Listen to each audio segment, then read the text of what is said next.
নমস্কাৰ, এই মুহূৰ্তত আহি পৰিছে ৰাতিপুৱাৰ কেইবাটাও গুৰুত্বপূৰ্ণ খবৰ। আজি হৈছে ৩ জুলাই। কাইলৈ সোমাব লাখ লাখ একাউণ্টত ৩,০০০কৈ টকা। অসমৰ মুখ্যমন্ত্ৰী ডক্টৰ হিমন্ত বিশ্ব শৰ্মাই অৰুণোদয় আঁচনিক লৈ কৰিছে বৃহৎ ঘোষণা।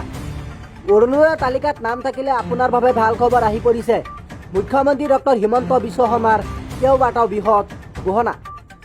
বাংলাদেশী বিচাৰি প্ৰান্তে প্ৰান্তে চলিছে অভিযান। বৰপেটা আৰু জালুকবাৰীত চলিল বৃহৎ উচ্ছেদ অভিযান। পশ্চিম গোৱালপাৰা আৰু মধ্য অসমতো চলিব বুলি জানিব পৰা গৈছে। ইতিমধ্যে আৰম্ভ হৈছে জাননী প্ৰেৰণ প্ৰক্ৰিয়া। প্ৰতি মাহে এখন জিলাত চলিব উচ্ছেদ অভিযান।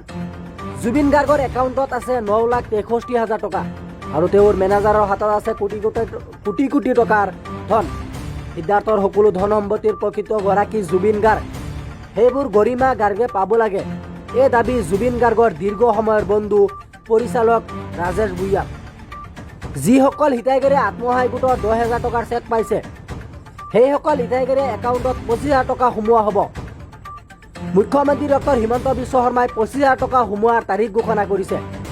PM কিষাণত প্ৰতিজন হিতাধিকাৰীয়ে বেংকৰ একাউণ্টত 24 নং কিস্তি 2,000 টকাৰ সলনি 4,000 টকা লাভ কৰিব পাৰিব ৰাজ্যৰ কৃষকসকলে। যদি আপুনি চৰকাৰী ঘৰৰ বাবে জিঅ' টেগিং কৰিছে, তেন্তে চৰকাৰী ঘৰৰ প্ৰথম কিস্তি টকা ৰিলিজ কৰা হ'ব আপোনাৰ বেংকৰ একাউণ্টত। যিসকলে চৰকাৰী ঘৰৰ বাবে আবেদন কৰিব পৰা নাই, শীঘ্ৰেই মুকলি কৰা হ'ব প্ৰধানমন্ত্ৰী আৱাস যোজনা গ্ৰামীণৰ অফিচিয়েল ৱেবছাইট। তাতে গৈ আপোনালোকে সকলোৱে আবেদন কৰি ল'ব পাৰিব।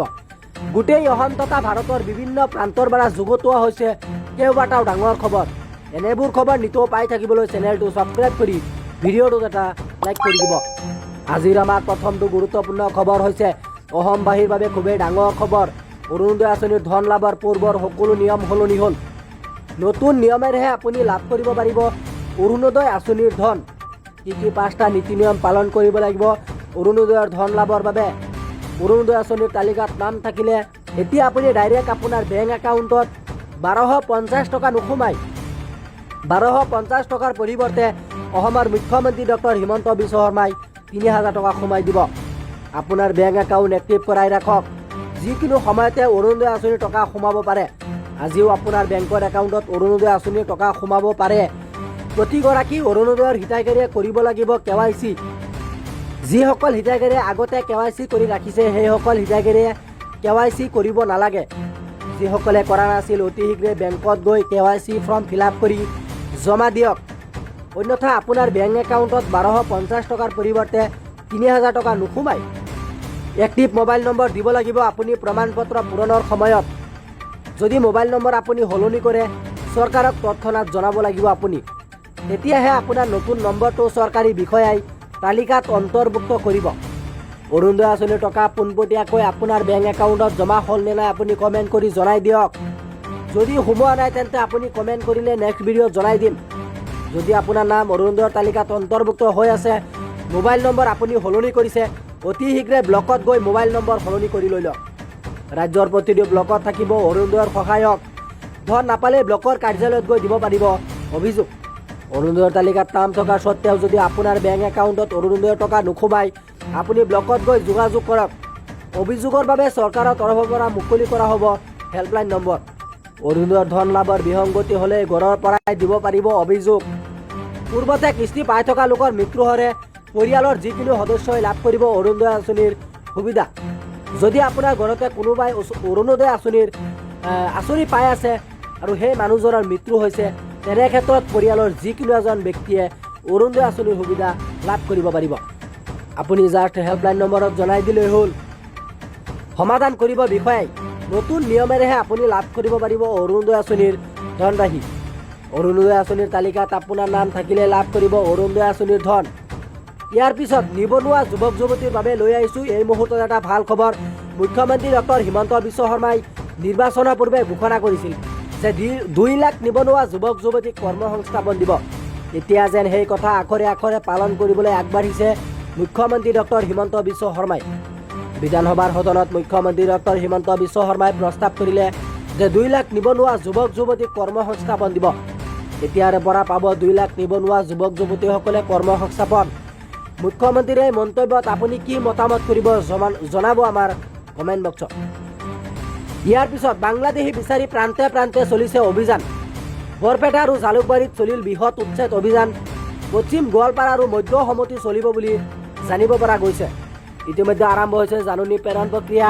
প্ৰতি মাহে এখন এখন জিলাত চলিব উচ্ছেদ অভিযান। বুলডোজাৰ একশ্যন 2.0 এই মুহূৰ্তত আমি লাভ কৰিছোঁ জালুকবাৰীত বৃহৎ উচ্ছেদ অভিযান চলোৱা হ'ল। নেক্সট টাৰ্গেট ক'ত ক'ত আছে? পশ্চিম গোৱালপাৰাত চলিব নেক্সট অভিযান। সমান্তৰালকৈ বৃহৎ উচ্ছেদ অভিযান নগাঁৱত চলিবলৈ গৈ আছে। 50,000তকৈ অধিক লোক নগাঁও আৰু মধ্য অসমৰ বহু এলেকাত বহি আছে বুলি জানিব পৰা গৈছে। সমগ্ৰ অসমত হাজাৰ হাজাৰ বাংলাদেশী আছে। সন্দেহজনক উচ্ছেদৰ পৰাই ৰেহাই বিচাৰি মানৱ ডেকাৰ ঘৰত বিধায়ক মানৱ ডেকাৰ বাসগৃহলৈ ভূত বৈছে সকলো। অবৈধ বেদখলকাৰীৰ লগত সাক্ষাৎ নকৰি বিধায়কজনে দিলে সকিয়নি। উচ্ছেদ হ'বই। এটা সপ্তাহৰ ভিতৰতে লখিমপুৰত চলিব বুলডোজাৰ। দীৰ্ঘদিনীয়া চৰকাৰী ভূমি বেদখলমুক্ত হ'ব বিঘা ভূমি উচ্ছেদ অভিযান। মুখ্যমন্ত্ৰী ডক্টৰ হিমন্ত বিশ্ব শৰ্মাই আৰু বিধায়ক মানৱ ডেকাৰ নিৰ্দেশত ইতিমধ্যে লখিমপুৰ জিলা প্ৰশাসনে উচ্ছেদৰ বাবে যাৱতীয় প্ৰস্তুতি আৰম্ভ কৰিছে। এক সপ্তাহৰ ভিতৰত বেদখলমুক্ত হ'ব। অৱশেষত চৰকাৰে আৰম্ভ কৰিলে বুলডোজাৰ 2.0। ইয়াৰ পিছত জুবিন গাৰ্গৰ মৃত্যু কেন্দ্ৰ কৰি বহু চৰ্চিত গোচৰত অভিযুক্ত সিদ্ধাৰ্থ শৰ্মা আৰু শ্যামকানু মহন্তৰ জামিন আবেদনক লৈ নতুন আইনী অগ্ৰগতি দেখা গৈছে। শেহতীয়াকৈ সুপ্ৰিম কোৰ্ট অফ ইণ্ডিয়াই শ্যামকানু মহন্তৰ জামিন আবেদন সন্দৰ্ভত অসম চৰকাৰলৈ নটিচ জাৰি কৰিছে। আদালতে ৰাজ্য চৰকাৰক নিজৰ পক্ষ দাখিল কৰিবলৈ নিৰ্দেশ দিয়াৰ লগতে বিষয়টোৰ পৰৱৰ্তী শুনানিৰ পিছলৈ নিৰ্ধাৰণ কৰিছে। বৰ্তমানলৈকে শ্যামকানু মহন্ত বা সিদ্ধাৰ্থ শৰ্মা কোনো এজনকেই আদালতে জামিন মঞ্জুৰ কৰা নাই। গোচৰটো এতিয়াও বিচাৰাধীন।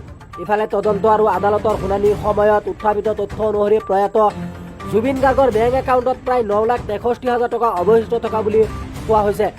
আনহাতে তদন্তকাৰী পক্ষই অভিযোগ কৰিছে যে সিদ্ধাৰ্থ শৰ্মাৰ বেংক একাউণ্টসমূহত বৃহৎ অংকৰ ধনৰ লেনদেন হৈছিল। লগতে বিহু অনুষ্ঠানৰ বাবে জুবিন গাৰ্গলৈ প্ৰদান কৰা কিছুমান ধন সিদ্ধাৰ্থ শৰ্মাৰ একাউণ্টত জমা নপৰা জুবিন গাৰ্গৰ একাউণ্টত ধন জমা নপৰাকৈ সিদ্ধাৰ্থ শৰ্মাই আন ঠাইলৈ স্থানান্তৰ কৰা হৈছিল ধন বুলি অভিযোগ উত্থাপন কৰা হৈছে। এই অভিযোগসমূহ তদন্ত আৰু আদালতৰ বিচাৰাধীন আৰু এতিয়ালৈকে আদালতে কোনো অভিযোগ চূড়ান্তভাৱে প্ৰমাণিত বুলি ঘোষণা কৰা নাই। এই গোচৰৰ পৰৱৰ্তী শুনানি আদালতে কি সিদ্ধান্ত ল'ব সেয়াই হ'ব লক্ষণীয়। ইয়াৰ পিছত আত্মসহায়ক গোটৰ মহিলাসকলৰ বাবে বেয়া খবৰ। যিসকল মহিলাই 10,000 টকাৰ চেক লাভ কৰিছিল তাৰ মাজতে কিছুমান হিতাধিকাৰীৰ নাম লিষ্টৰ পৰা কৰ্তন কৰা হ'ব। মুখ্যমন্ত্ৰী ডক্টৰ হিমন্ত বিশ্ব শৰ্মাই কয় যে যিসকল মহিলাই 3-4জনৰ মাতৃয়ে যদি টকা লাভ কৰিছিল সেই টকা চৰকাৰক ঘূৰাই দিব লাগিব। হয়, আপুনি ঠিকেই শুনিছে। আনহাতে যিসকল মহিলাই 10,000 টকাৰ চেক লাভ কৰিছিল আৰু যদি আপুনি এজন যোগ্য হিতাধিকাৰী হয় তেন্তে আপুনি অতি শীঘ্ৰেই লাভ কৰিব 25,000 টকা। 25,000 টকা লাভ কৰিবলৈ শীঘ্ৰেই কৰিব লাগিব এইসমূহ কাম। আপোনাৰ বেংক একাউণ্টটো আধাৰ কাৰ্ডৰ লগত DVD লিংক কৰাই ল'ব। যদি আধাৰ কাৰ্ডৰ লগত আপোনাৰ বেংক একাউণ্ট লিংক নাথাকে তেন্তে লাভ নকৰিব চৰকাৰী কোনো ধৰণৰ আঁচনিৰ টকা। তাৰপিছত আপোনাৰ বেংকৰ একাউণ্টত আপোনাৰ নামৰ অৰ্ডকেইটা অৰ্থাৎ আপোনাৰ নামৰ আখৰ যদি কিবা কাৰণত আপোনাৰ বেংকৰ একাউণ্টৰ লগত যদি আপোনাৰ নাম নিমিলে তথাপিও আপুনি লাভ নকৰিব 25,000 টকা। পূৰ্বে লাভ কৰা 10,000 টকাৰ চেকৰ লগত যিসকল মহিলাৰ নাম বেংক একাউণ্টৰ লগত মিলা নাই সেইসকলে অতি শীঘ্ৰে লাভ কৰিব 10,000 টকা। তাৰপিছত আপুনিও চৰকাৰী ঘৰ পাবৰ কাৰণে জিঅ' টেগিং সম্পন্ন কৰিছিল নেকি? তেন্তে আপোনাৰ কাৰণে ভাল খবৰ। যিসকল হিতাধিকাৰীয়ে 2025 চনৰ মাৰ্চ মাহত জিঅ' টেগিং সম্পন্ন কৰিছিল তেন্তে আপুনিও লাভ কৰিব জিঅ' টেগ ঘৰৰ প্ৰথম কিস্তিৰ ধন। জিঅ' টেগ ঘৰৰ প্ৰথম কিস্তিৰ ধন লাভ কৰিবলৈ নিজৰ নথি পত্ৰ ব্যৱহাৰ কৰি সম্পূৰ্ণ কৰিব লাগিব EKYC। যদি আপুনি EKYC সম্পন্ন কৰা নাই তেন্তে অতি সোনকালে নিজৰ পঞ্চায়তত গৈ EKYC সম্পন্ন কৰিব লাগিব। জিঅ' টেগ কৰা সকলৰ বাবে ভাল খবৰ। জিঅ' টেগ কৰা 13 লাখ হিতাধিকাৰীয়ে অতি শীঘ্ৰেই লাভ কৰিব চৰকাৰী ঘৰৰ প্ৰথম কিস্তিৰ ধন। যদি আপুনি এতিয়াও জিঅ' টেগ ঘৰৰ EKYC সম্পন্ন কৰা নাই তেন্তে আপুনি নাপাব জিঅ' টেগ ঘৰৰ প্ৰথম কিস্তিৰ ধন। তাৰপিছত PM কিষাণৰ হিতাধিকাৰীয়ে এতিয়াৰে পৰা অৰ্থাৎ 24 টন কিস্তি 2,000 টকাৰ সলনি ৰাজ্য চৰকাৰৰ তৰফৰ পৰা 11,000 টকা লাভ কৰিব পাৰিব। প্ৰতি বছৰৰ 3 মাহ মূৰে মূৰে লাভ কৰিব এই টকা। এইবাৰ বেনিফিচিয়াৰী লিষ্টৰ পৰা 5 লাখ হিতাধিকাৰীৰ নাম কৰ্তন কৰা হ'ল। ভুৱা PM কিষাণৰ হিতাধিকাৰীয়ে যদি 2,000 টকা লাভ কৰিছিল যিমানটা কিস্তি লাভ কৰিছিল সিমান টকাই ঘূৰাই দিব লাগিব চৰকাৰক। হয়, আপুনি ঠিকেই শুনিছে। এটা ব্ৰেকিং নিউজ আহি পৰিছে বন্ধু বান্ধৱীসকল। গোটেই অসম তথা ভাৰতৰ বিভিন্ন প্ৰান্তৰ পৰা যুগটোৱা হৈছে কেইবাটাও ডাঙৰ খবৰ। এনেবোৰ খবৰ নিতৌ পাই থাকিবলৈ চেনেলটো ছাবস্ক্ৰাইব কৰি ভিডিঅ'টোত এটা লাইক কৰিবলৈ নাপাহৰিব। ধন্যবাদ।